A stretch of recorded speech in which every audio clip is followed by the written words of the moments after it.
The joint Budget and Finance Committee meeting and Committee of the Whole meeting to order is 3:56 p.m. It's Monday, February 13th. Councilors, have you had a chance to look at the minutes from the last meeting? Yes, ma'am.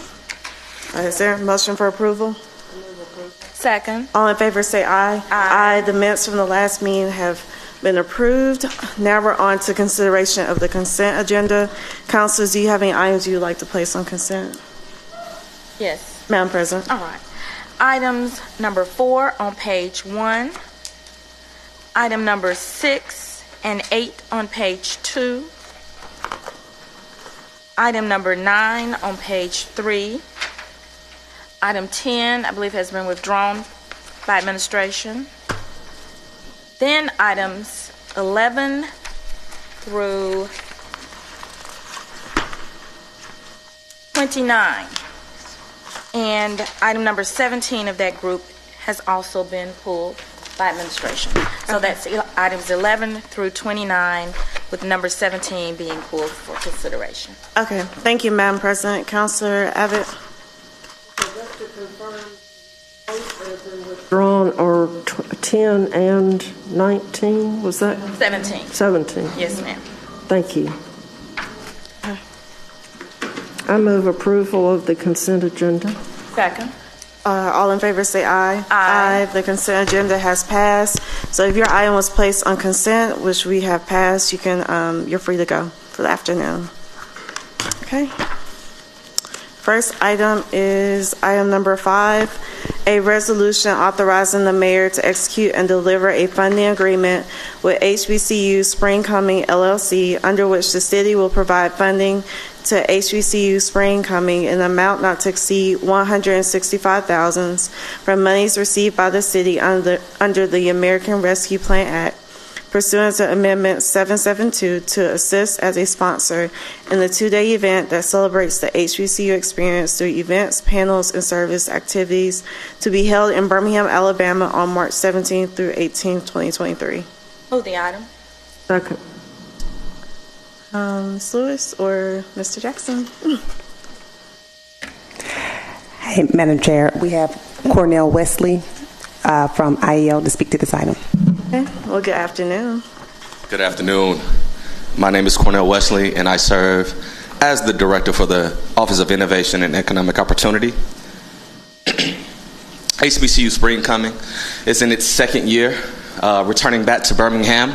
Last year, from a contextual standpoint, we invested $250,000 with an estimated amount of impact paired with the SWAC baseball tournament was approximately $4 million worth of impact. We came in at or around 3.7, so well above the investment amount, which at that time was $250,000. We have reduced our investment amount substantially to the amount of $165,000 to cover this, again, 3-day event. From another statistical standpoint, this event awarded $25,000 in scholarships to Birmingham area students. We activated assets in city-owned resources like George Ward Park, which housed a tennis clinic sponsored by the United States Tennis Association. Food for thought there. One of the participants was invited to Florida to participate in a major tennis association. It's an amazing opportunity that our students here in Birmingham was exposed to. Other statistical things, pieces for note, we had over 2,000 RSVPs in its first year. Our anchor, as it relates to the consultant who's assigned to this contract, has doubled down their marketing efforts to increase visibility. We've had over close to 100,000 social impressions because of this event. So here's the why. Birmingham is the anchor in our state as it relates to HBCUs. That is my personal opinion. The state of Alabama itself has 14 HBCUs, which is more than any other place in the country. Again, as you will remember from last year when we initially presented this event started in New York and has expanded into Birmingham. So this year we're going to pair it with not the SWAC baseball tournament, but with March Madness. So it will take place during March 17th through the 19th. Similar schedules, similar events, still passing out scholarships. One of the key sponsors was Indeed.com. Indeed will continue to do its career incubator, providing soft skills for our high school students. And again, I want to keep driving home that we're going to provide scholarships again this year. The entity will, not the city of Birmingham. And we're expecting double the attendance. And we're also, again, pairing it with Magic City, or what we would call March Madness. Thank you for that wonderful presentation. Councilors, do you have any questions? Council Abbott? Yeah, I just have one. Was an RFP done to get proposals from different groups to put on this event, Spring Coming? They are the owner of it. They have the entire event is trademarked by this particular entity. So there wouldn't be an RFP process because they own this pre-existing okay, it's their event. Yes, ma'am. We recruited them from a conference standpoint to Birmingham as an expansion effort. Okay, that makes sense. That was my only question because you answered all of the other questions involved, except for the one about does this fit under ARPA uses, but I'm waiting for that list of new ARPA uses that has been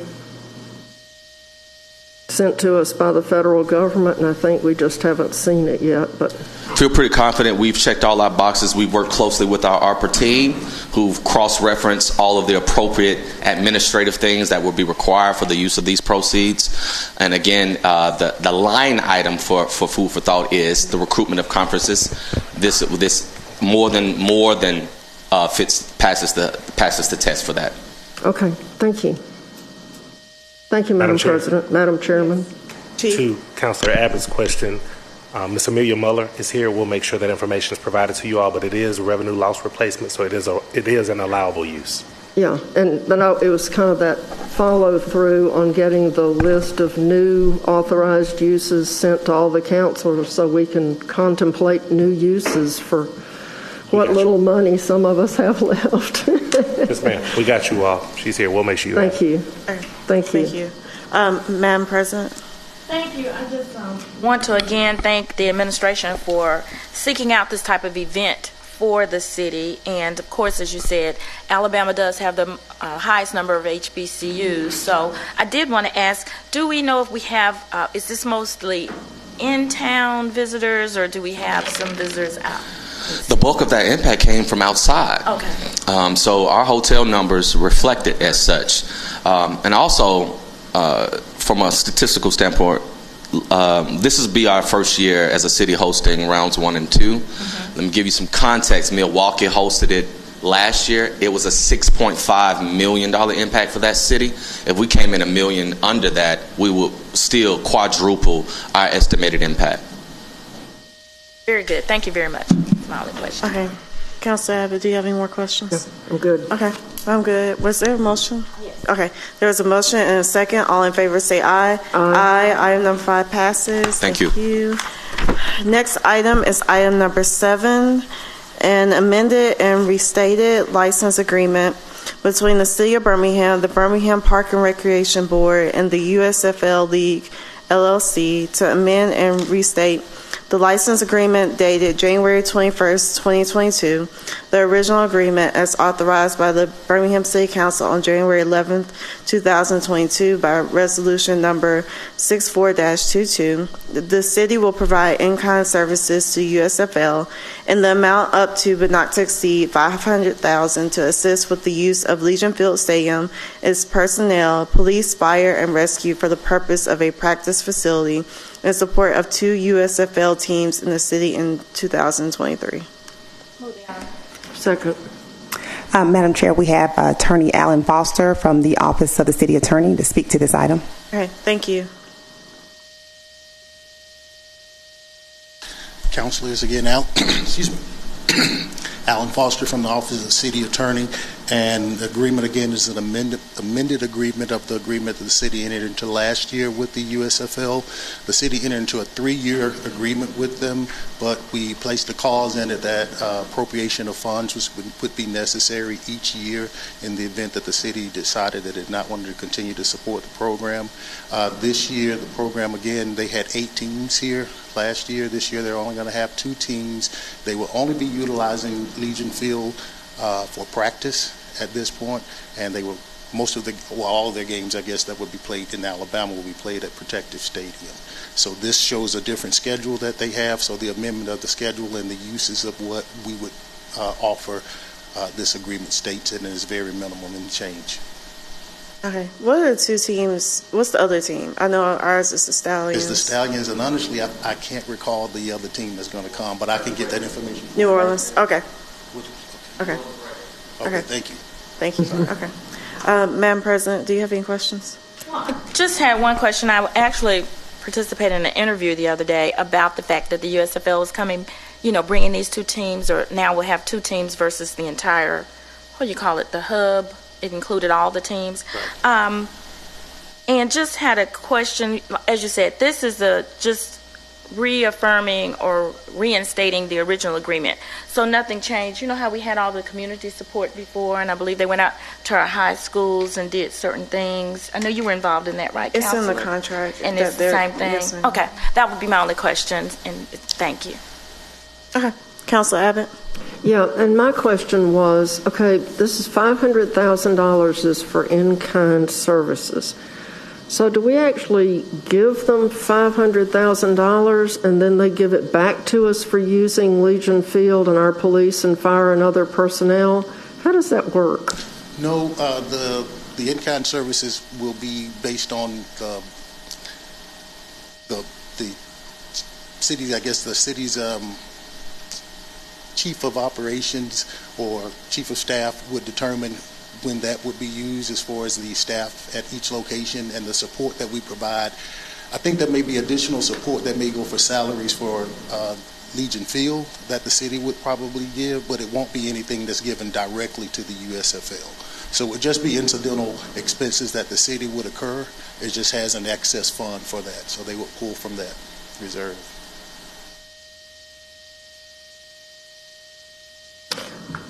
Maybe I'm just slow today.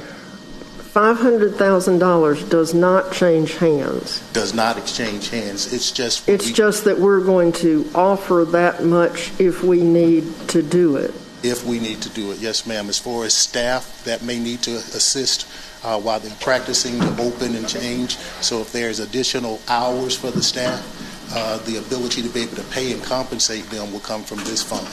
But it won't go to the USFL. It's just funds that the city will have to cover the extra expenses that may come along with the services they are providing. Okay, and they get to use Legion Field because it's ours. Yes. And we can do with it as we please. Okay, that answers my question. Have any more questions? No, thank you. Okay, I think I'm good to go. Well, there's a motion and a second. All in favor say aye. Aye. Item number 7 passes. I think that's it for our agenda. 10. 10? Item 10. So sorry. It was withdrawn. 10 is withdrawn. Oh, it was withdrawn. Yeah. All in new business. They don't have anything? Okay. Well, you do? Oh, I thought so. Okay, well, come on up.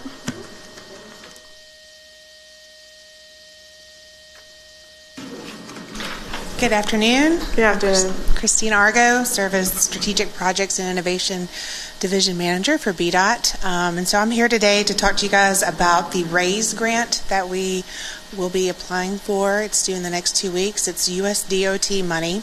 And the project is, we're calling it the Birmingham Civil Rights Crossroads, Reconnecting Historic Neighborhoods Through Active Mobility. Excuse me. And it's a 2.64 mile corridor, a proposed urban trail, complete street, and an improved transit corridor. And the project, the total cost of the project is $29.4 million. And then the city, we have set aside $4 million of matching funds from ARPA to go into this project. I don't know if that's the right way to say it, but anyways, $4 million is the match amount. So total project costs a little over $29 million, and to reach our 20% match threshold, the $4 million is going to come from our ARPA funds. And you said this is the Birmingham Civil Rights, what? Birmingham Civil Rights Crossroads, reconnecting historic neighborhoods through active mobility. So it's 16th Street corridor from City Walk to Morris Avenue. It's the northwest piece, and then the east-west piece follows along 5th Avenue to Graymont and ends right at Legion Field.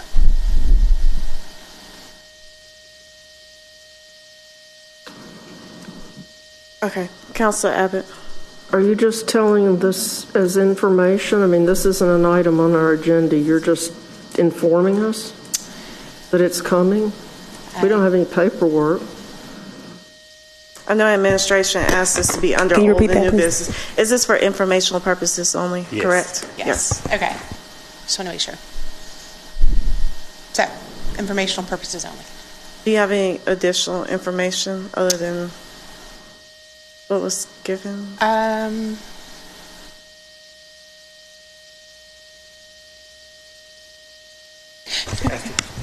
you Do we repeat have that? any additional information? I do have a budget breakdown.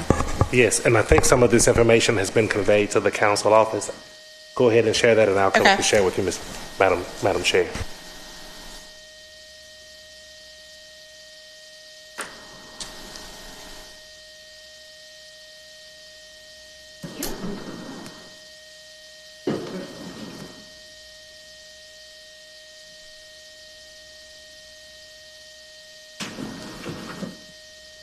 Thanks. If you guys want to look at the second sheet, or the second page, it has the total project budget. So you Okay. can see both components, so the Graymont Avenue component, and then the 16th Street component. We've broken out costs for each of those pieces of the project. The other thing, so if you look under the local funds, so the $2 million and the $2 million are our matching funds. Now, under City of Birmingham resurfacing funds, this is part of our resurfacing package that we planned on resurfacing Graymont Avenue in the future. So we're just going to hold on that and package it together with this project. So that serves as not really a match, but just as a commitment that DOT can see that we are committed to this project and supporting it in other capacities. Freshwater Land Trust is also committed to raising $2 million, private money. And then we also have a CMAQ project that has been on the books, and that money has been allocated to the district, and so we're going to roll that project into this project and be able to use a little over $1 million to do work within the Civil Rights District as part of this bigger project. Okay, thank you. Councilor Abbott, any more questions? So is this going to be at our next budget and finance meeting with a whole package? I don't. I have heard from Chief Mitchell. He said that we need to, the committee to approve it in order to apply for the grant. Well, where's the paperwork? I mean, this is totally out of order. Councilor Abbott, some of this information has been shared with the council. However, since there's an additional briefing needed, we'll do the follow-up with you all to make sure you have the information you need. So for right now, it's just informational purposes. We'll bring this back, and we'll make sure that all of your staffs are briefed. When's the grant deadline? February 28th. So we have our next committee meeting is in 2 weeks, so can you get to us February 27th, since the deadline is the 28th? Definitely will have more information to share between now and then. It just gets a little dangerous if you submit a grant on the very last day. You know, if we were holding up and waiting to submit on the 28th. But we will have we're actually waiting for the first draft of the grant application. I'll have that tomorrow, and then would be glad to share it with you guys.